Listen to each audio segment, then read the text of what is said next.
Então, página 23, aula de hoje, sistema muscular esquelético, enfatizando o metabolismo deste tipo de músculo. Então, vamos lá, primeira aula da frente B da nossa apostila.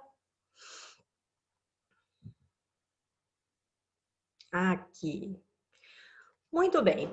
Primeira coisa que nós vimos, então, vocês estão me acompanhando? Não, né? Na apostila ainda não. Tá, É. desculpa. Aí, agora sim. Bom, vamos lá. Então, a primeira coisa que é importante a gente lembrar, né? Vamos lá para o nível celular, primeiramente, né? Então, em nível celular, pensando mais do que na célula em si, mas lá dentro da célula muscular, o que que a gente vai ter? A gente vai ter diversas unidades de contração. Essas unidades de contração são chamadas de sarcômeros, tá? Então vamos pensar assim, isso aqui dentro de uma única célula. Você vai ter diversos conjuntos, como este daqui, e cada sarcômero, cada conjuntinho desse daqui, você vai ter o quê? Actinas e miosinas. O que são actinas e miosinas? São filamentos proteicos de capacidade de contração. Então, a actina, ela desliza sobre a miosina e este movimento aproxima o sarcômero, diminui o tamanho do sarcômero e é isso que promove a contração muscular. Durante o relaxamento, as actinas se afastam, então essa estrutura se alonga. Por isso, isso a gente chama de relaxamento muscular. Perfeito? Então, qual é o segredo da contração? Agora, pensando no mundo macroscópico, você está vendo lá o teu músculo e aí você vê, faz um movimento, você vê que ele contraiu, que ele relaxou. Então, por que isso? O que está acontecendo? Porque lá no interior de cada uma das células do meu músculo, eu tenho diversas unidades como essas daqui, né, compostas de actina e miosina, que estão fazendo esse movimento, a actina deslizando sobre a miosina. No entanto, para que isso aconteça, para que esse movimento, tanto da contração quanto do relaxamento aconteça, ele é completamente dependente de ATP, certo? Então, lembrando que a ATP é a molécula que reserva energia no nosso corpo. Então, vamos lá. Para que aconteça esse movimento, tem que ter ATP, tá? Então, vamos dizer, a nutrição energética, o carboidrato, associado ao oxigênio que você respirou, lá dentro da célula, lá na mitocôndria, vai ser transformado em energia e essa energia, então, acumulada na forma de ATP, certo?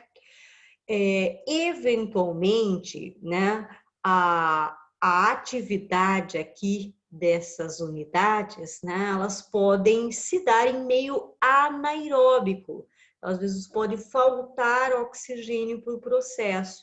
E aí, ao invés de uma respiração celular para gerar ATP, pode acontecer uma fermentação, que no caso nosso, ser humano, é a lática, porque ela gera como subproduto ácido lático, certo?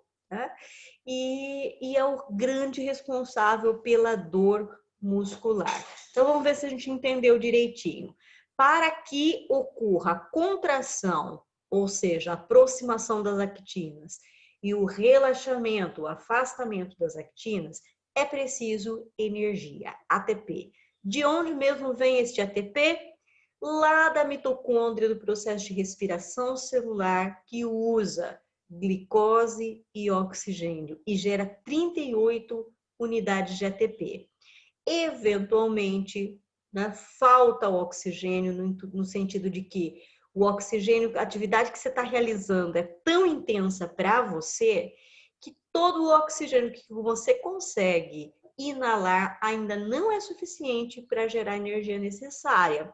Aí o teu organismo associa, né, que está dizendo substitui, na verdade ele agrega, né? Ele passa a realizar também a fermentação lática, complementando o processo com mais 2 ATPs de energia. Beleza? Vamos lá. A fibra muscular começa a degradar, né, pela fermentação lática, a fim de continuar gerando ATP, ao mesmo tempo em que se acumula ácido lático no interior da fibra. Então, o que exatamente é a dor muscular? Ácido lático acumulado aqui nesta região dessas fibras e que justamente por ser ácido começa a corroê-las. Então, aquela sensação de dor muscular que fala, nossa, está queimando o meu músculo. Pois é, tá mesmo. Na verdade, não queimando, né? Tá ardendo, porque é ácido lático ali sendo acumulado e ele vai, então, acidificar esse meio e degradar parcialmente essas fibras. Claro que elas são novamente sintetizadas, né? Depois elas são sintetizadas mais uma vez e essa estrutura é refeita, né? Nosso organismo é capaz de refazê-la. Aliás, nesse próprio processo de atividade física, o que acontece? Essas miofibrilas, tá? Essas fibrinhas minúsculas aqui, não são visíveis a olho nu, estão lá de dentro da célula, elas se rompem. Tá? Então, eu não estou falando de músculo que arrebenta, não, eu estou falando lá no nível celular. Algumas fibrinhas de proteína arrebentam. E aí o que acontece? Elas vão necessitar de um processo de reconstrução. E justamente porque elas são proteicas, né? A pessoa precisa de aminoácidos para construir. Então, a ingestão de proteína na alimentação favorece a reconstrução dessas fibras e cada vez que elas são reconstruídas mais espessas. Então, olha que interessante. Primeiro, né?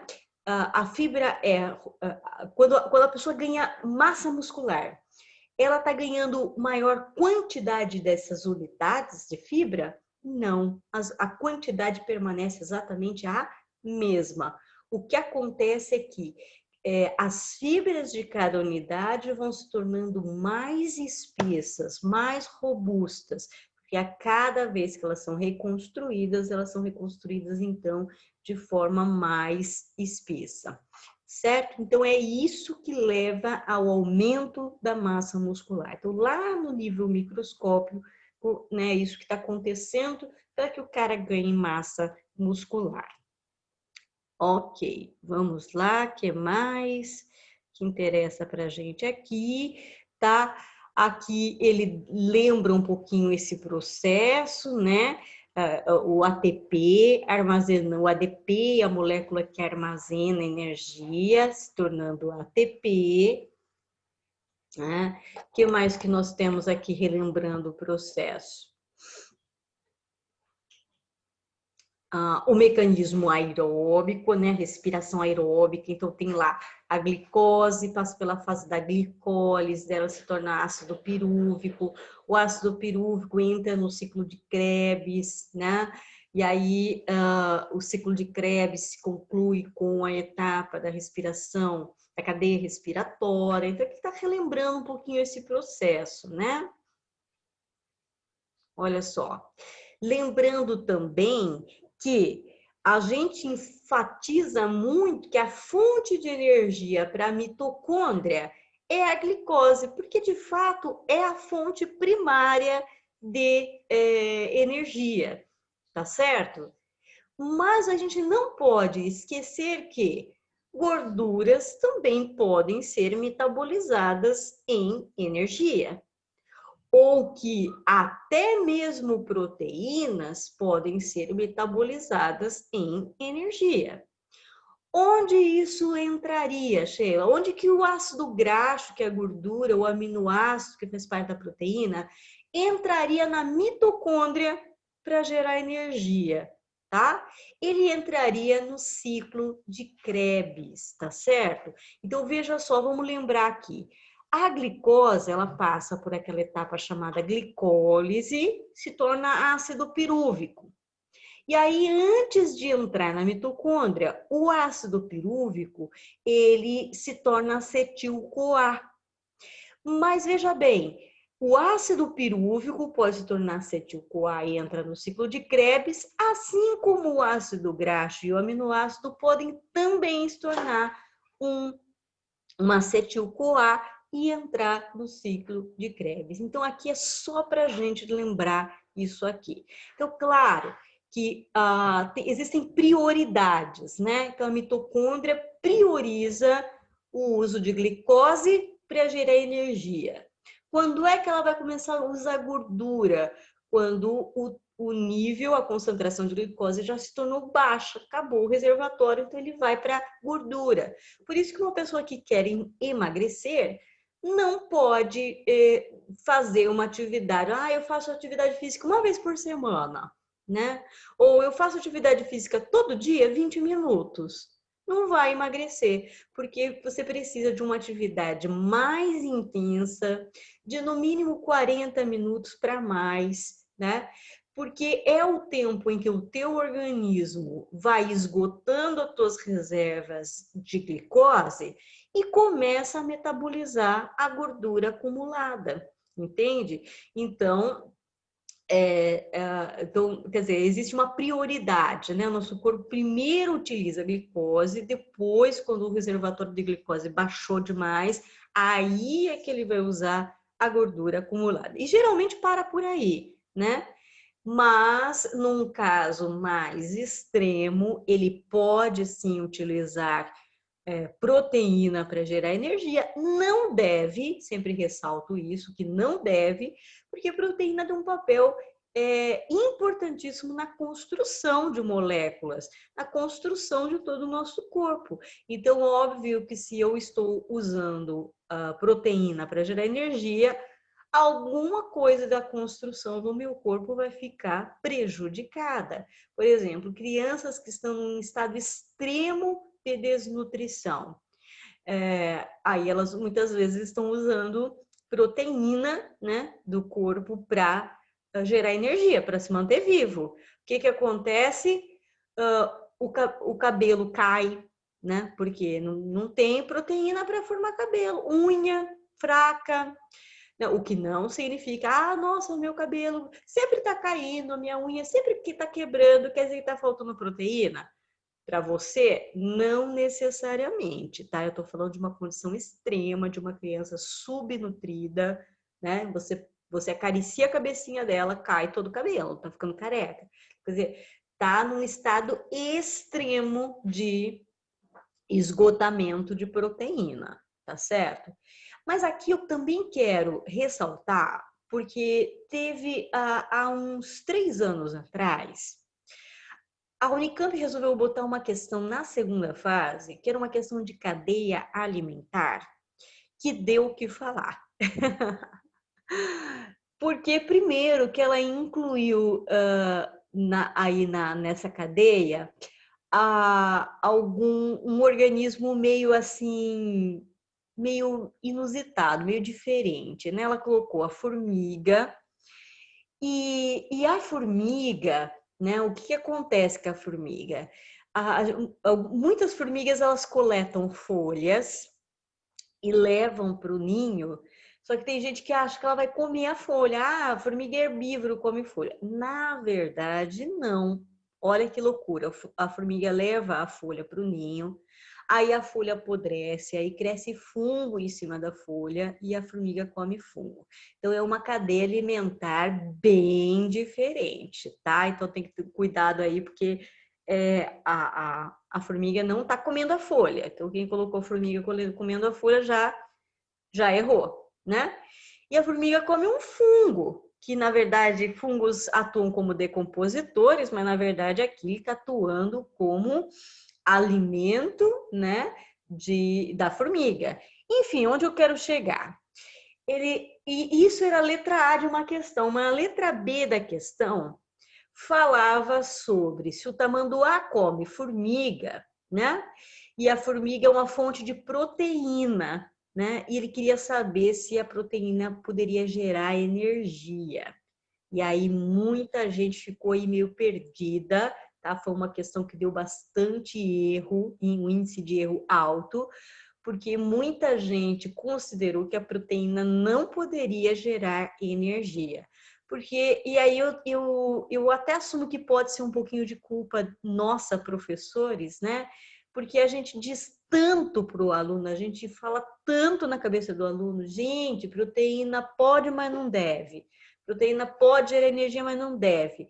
Que possivelmente alguns alunos pensaram assim, não, mas não é possível, não pode, né? Não, poder pode, né? Que o nosso corpo deixa para depois, tá bom? Mas eu só tô dando esse toque porque a Unicamp foi pegar justo esse pontinho aí, né? E complicou a vida de um monte de gente, tá? Mas então, tanto o ácido pirúvico, né? Aliás, tanto a glicose, quanto a gordura, quanto a proteína, podem gerar energia. Lembrando aqui que tudo isso, a gordura, o aminoácido, vai entrar direto no ciclo de Krebs. A primeira etapa, que é a glicólise, é exclusiva para glicose, tá bem? Ok, vamos lá, mais um pouquinho. Olha só. Lembrando alguns aspectos lá agora da histologia. A célula do músculo estriado esquelético, primeiro, ela é estriada, ela tem aqueles detalhes das estrias, né? Ela é uma célula constituída de células plurinucleadas, lembra? Então, as células do músculo esquelético têm mais de um núcleo. E, Sheila, o que é essa história de sincício? Sincício é um nome que a gente dá quando ocorre fusão de várias células, tá? Eu não estou falando de anastomose, tá? Porque deixa eu desenhar aqui para ficar mais fácil para vocês entenderem. Olha, na musculatura estriada cardíaca, cada célula se conecta com outra. Lembram disso? Isso a gente chama de anastomose. Então, aqui, isso é para o músculo cardíaco. Esta célula está conectada a esta e cada célula está conectada a outra, tá bom? E elas são uninucleadas, certo? Já a célula do músculo estriado esquelético, cada célula é uma célula, tá? Só que elas têm vários núcleos. E aí ele está tentando te explicar, mas o que está acontecendo? Não é normal, vamos dizer assim, uma célula ter um montão de núcleo. Ele está dizendo o seguinte: é porque esta célula, na sua origem, né, ela teve origem da fusão de outras células. Então isso explica por que cada célula tem um montão de núcleo? Sim. Então, na hora de formar uma célula dessa, houve então uma fusão de várias. E aí deu essa daqui, com vários núcleos.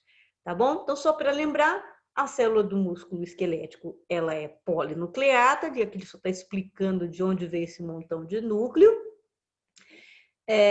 Cada célula é uma fibra muscular, dentro dela eu vou ter vários sarcômeros, né, com potencial de contração, né? Então, o sarcômero é a unidade funcional, mas dentro de cada célula eu vou ter vários desse daqui, né? E cada sarcômero é constituído de fibras de actina e de miosinas, proteínas contráteis. As estriações, elas são o resultado da superposição de filamentos proteicos de actina e miosina. Então, veja aqui, ó, eu tenho a actina mais grossa, desculpa, a miosina mais grossa, a actina mais fininha. Este localzinho onde um fica em cima do outro é a estria. Quando você bota a célula no microscópio, você vê, nossa, essa célula tem estrias. Por que disso daí? Né? Porque lá no interior, nesta regiãozinha de sarcômero, tá como que se diz? A miosina e a actina estão aqui nesta posição sobreposta. Então, aqui só está explicando por que tem esse detalhe aqui nesse tipo de célula. A contração ocorre quando os filamentos de actina, que são os mais fininhos, mais delgados, deslizam sobre a miosina, portanto, aproxima, essa estrutura fica menor. E por isso que o músculo, como um todo, você vê que ele encurta quando você faz uma contração, porque essas unidades aqui se aproximam. Durante o relaxamento, você vê que o músculo se alonga, justamente porque há o afastamento dessas miofibrilas aqui, né? Isso explica o porquê que o músculo está alongando. Beleza? Vamos lá mais um pouquinho. Aqui ele só resume, né, a questão da contração muscular que eu já falei. Beleza. Essa, então, é a primeira aula de vocês de metabolismo do músculo esquelético. Como eu falei, mais fazendo um apanhado geral de informações, novidade não trouxe muita coisa, mas só para enfatizar esse assunto que é bastante importante. Então, vamos lá. Nem tudo que está sendo perguntado aqui eu vou responder, justamente porque tem coisa aqui que é completamente desnecessária para vocês, tá bom? Ele seria para quem já está na universidade, num curso de biológicas, estudando isso, aí sim vai, né, ver cada detalhe disso daqui, dessa estrutura. Então, tem algumas coisas aqui que eu vou meio que omitir, né? Então, porque na estrutura do sarcômero, tem lá uma tal linha Z, né? Tá aqui na página 23, vocês veem, tem zona H. Então, disso eu não falei, não vou falar para vocês, também não vou cobrar, beleza?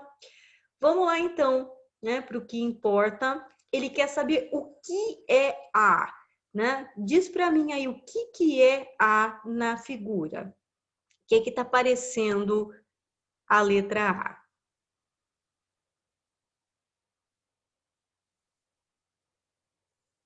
Pessoal? Aí. Não entendi, desculpa. O que é a letra A?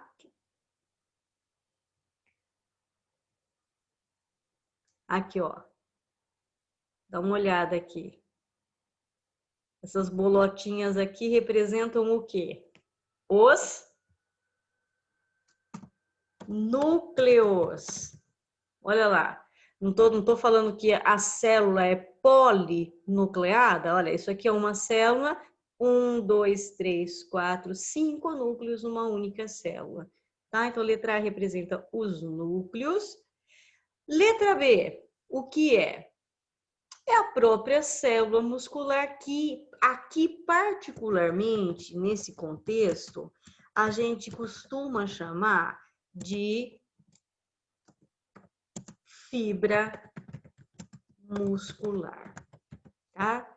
Sheila, fibra muscular não é esse fiozinho aqui, actina, miosina? Não, isso aí é miofibrila, é fibrila. Ila, menor ainda, é uma fibra menor ainda que está dentro da célula muscular, que a gente chama de fibra muscular, tá bom? Letra C, o que esse conjunto todo aqui, ó, é o sarcômero. Veja só, nenhum vestibular vai perguntar para você sobre sarcômero, gente, já é demais, tá?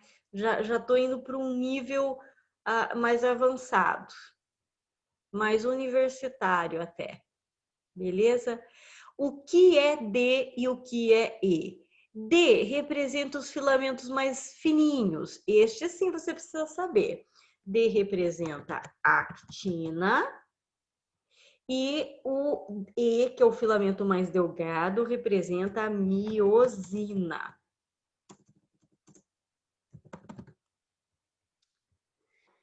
Certinho? Núcleos, célula muscular ou fibra muscular, sarcômero, actina e miosina. Vamos lá para a próxima questão. Qual a principal fonte de energia rápida para o músculo? Primeira fonte de energia. O músculo vai pedir energia para quem, pessoal? Glicose, né? Fonte rápida de energia, glicose. Perfeito? Uma fonte secundária seria o ácido graxo, gordura, e uma terciária, e sim, proteína. Então, a primeirinha, a mais rapidinha para gerar energia, glicose. Vamos lá. Questão número 3. Qual o principal mecanismo para fornecer energia ao músculo que utiliza O2 e quais são seus principais combustíveis? Como chama esse processo que gera energia e usa oxigênio? Quem é ele? Respiração celular, não é? O mecanismo que ocorre lá dentro da mitocôndria é o principal, o que mais gera energia, é o aeróbico, o que utiliza o oxigênio.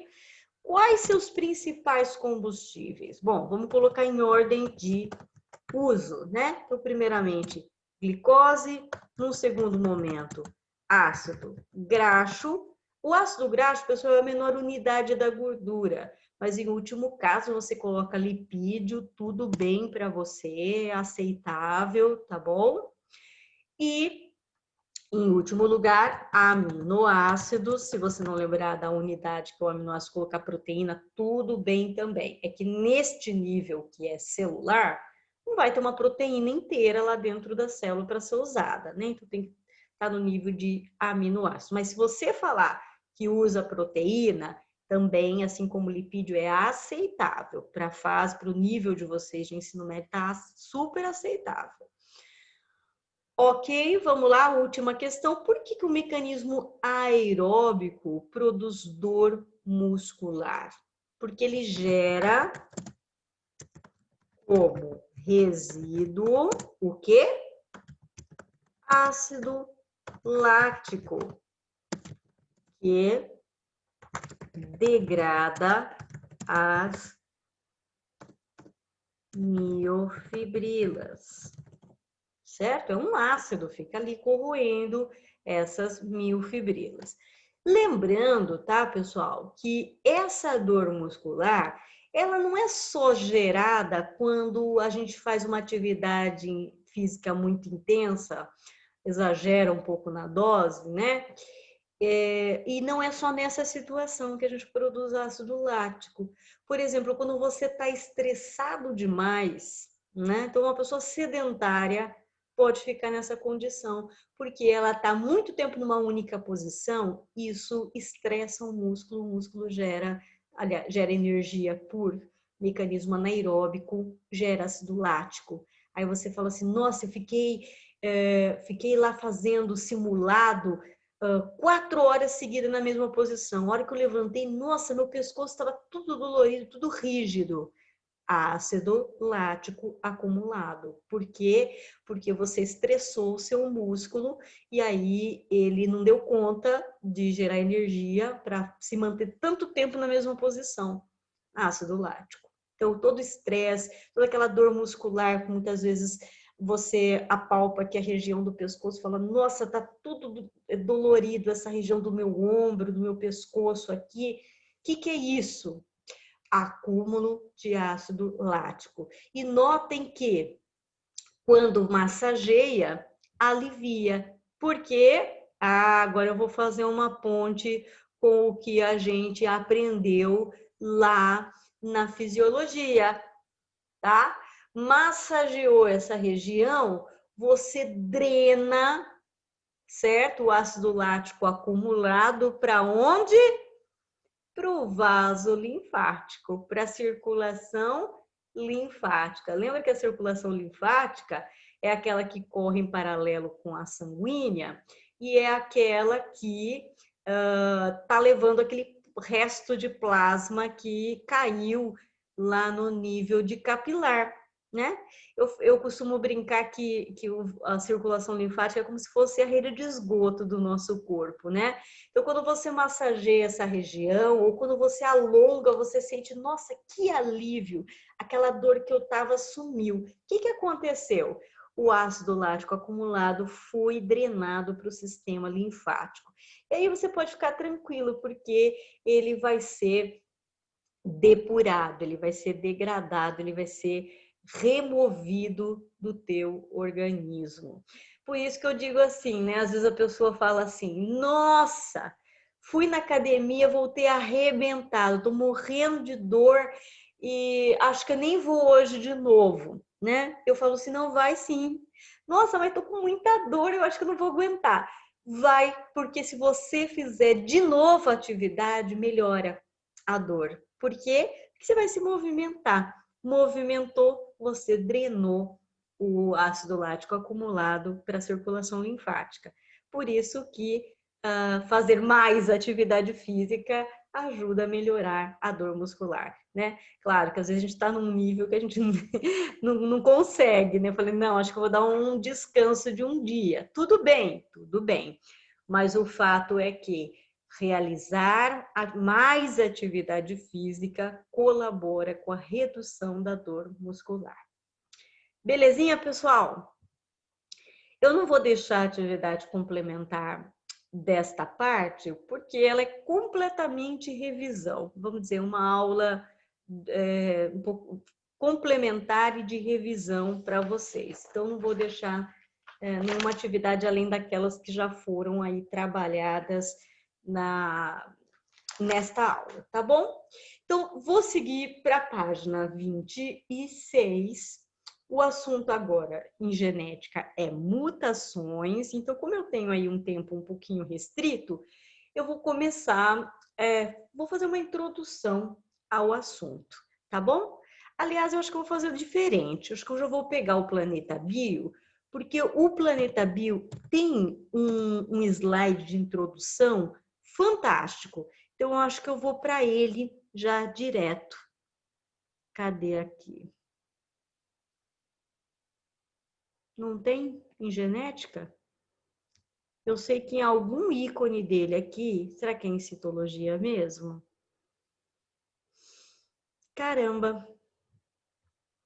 Em evolução é que não vai ser, né? Bom, eu sei que tem em algum lugar. Então, eu vou com a apostila mesmo e depois eu procuro direitinho para mostrar para vocês, tá?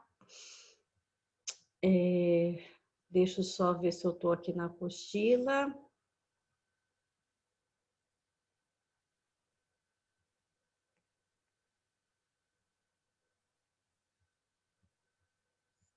Pronto. Aí, vamos lá comigo na apostila, página 26.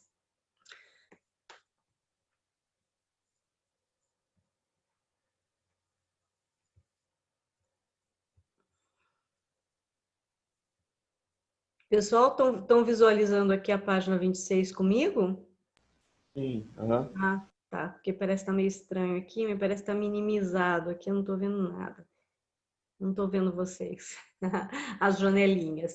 Mas tudo bem, vamos lá. Genética, o assunto é mutações. Gente, esse é um assunto muito importante, muito cobrado no vestibular. Bom, primeiramente, quando a gente fala de mutação, parece que sobe até um frio na espinha, porque é quase que imediata a associação disso com alguma coisa ruim, né? Como se mutação fosse sinônimo de coisa ruim. E não é, tá? Porque a gente tem que lembrar que justamente é a mutação a grande responsável pela variabilidade genética. Poxa vida, então mutação é um negócio legal? É um negócio legal. É uma alteração no DNA. Qualquer alteração no DNA é chamada de mutação. E ela pode ocorrer em vários níveis. Ela pode ocorrer no gene, né, trocando uma base nitrogenada do DNA. Bom, essa mutação é chamada de mutação gênica, porque ela altera o gene, ok? Mas vamos pensar assim, num nível um pouco mais drástico. Ela alterou um cromossomo. Poxa vida, então aí a questão, a mudança foi maior, porque o que é o cromossomo? O cromossomo é um conjunto de vários genes, não é? Então, quer dizer, não foi um gene só que foi modificado, foram vários. Então, a mutação ela pode ser gênica, se ela afeta o gene, e ela pode ser cromossômica, se ela altera o cromossomo. Perfeito? Mas tanto em um caso quanto no outro, eu estou falando de uma alteração no DNA. Essa alteração pode ser responsável por uma característica nova, né? Variabilidade genética. E tem muitas, se a gente for considerar que as várias cores de olho que nós temos é fruto de mutação. Os vários tons de pele, né? Os vários graus de espiralização do cabelo, o cabelo desde o pichainho mais crespo que tem até um pouco menos, um cacho um pouco maior, e aí eu tenho o ondulado e depois eu tenho o liso, né? Enfim, toda essa variedade ela é fruto de mutação. Então, claro, nós não podemos dizer que a mutação é uma coisa ruim. Vamos pensar, tirar um pouco o foco da gente, ser humano, e ir para animal, para planta. Toda a variedade de cores de flores, né, vem de mutação, é produto da mutação. Toda a variedade da coloração de pelos ou penas de pássaros é fruto de mutação. Portanto, não tem como dizer que a mutação é uma coisa ruim. Acontece que, às vezes, né, a mutação altera, justamente porque ela altera o DNA, essa alteração ela pode ser, como a gente chama deletéria, né? Ela vai ser ruim, deletéria no sentido de deletar mesmo, né? Então, vai ser uma característica tão ruim que ou a pessoa vai morrer em função dela, ou vai sofrer, né, de uma doença em função daquele problema ali. Então, uma mutação deletéria. Então, por exemplo, o albinismo é o produto de uma mutação deletéria, né? Então, e aí tem várias aí que a gente vai comentar aqui ao longo desta aula. Outra coisa, se a mutação ela é uma alteração no DNA, ela é hereditária. Ou seja, ela pode ser passada de pai para filho. Ela é passada de pai para filho, né? Então, que nem, por exemplo, na minha família, existe uma mutação que causa uma doença chamada tireoidite de Hashimoto, né? Então, a minha tia tem e eu tenho. Então, na nossa família, da nossa geração atual, né, somos nós duas, né? É minha tia e eu. Mas eu posso ter transmitido a alguns dos meus filhos, né? Como ela é de caráter recessivo, aparentemente nenhum deles tem, né? Porque como ela é de manifestação mais tardia, depois dos 30 anos, então só vou ter absoluta certeza se algum deles herdou isso de mim quando eles estiverem com essa idade, mas a princípio parece que não, né? Agora, como é de caráter recessivo, eles podem ter e não manifestar, mas eles podem transmitir, vamos dizer, para os meus netos, né? Então, é fruto de uma mutação deletéria. Então, não vai me causar morte, mas prejudica o meu organismo porque é uma doença, entende? Então, as mutações são alterações no DNA que podem ser num nível menor do gene, pode ser num nível mais amplo do cromossomo, pode ter como resultado algo positivo, né, uma variabilidade genética, ou, infelizmente, a uma coisa ruim, uma doença ou a morte da pessoa. Perfeito? Então, por agora é isso, né? Já vi que deu meu tempo aqui, então por agora é isso que eu quero passar para vocês. Na segunda aula, a gente vai tratar especificamente de mutações cromossômicas, tá bom? Vamos começar pelas cromossômicas, falando dos seus vários subtipos. Beleza, pessoal? Então, até daqui a pouco. Na Beleza, próxima tchau. aula, eu ligo a câmera, já vou ter me aprontado um pouquinho, tá? Tchau, tchau. Tá bom. Tchau. Tchau.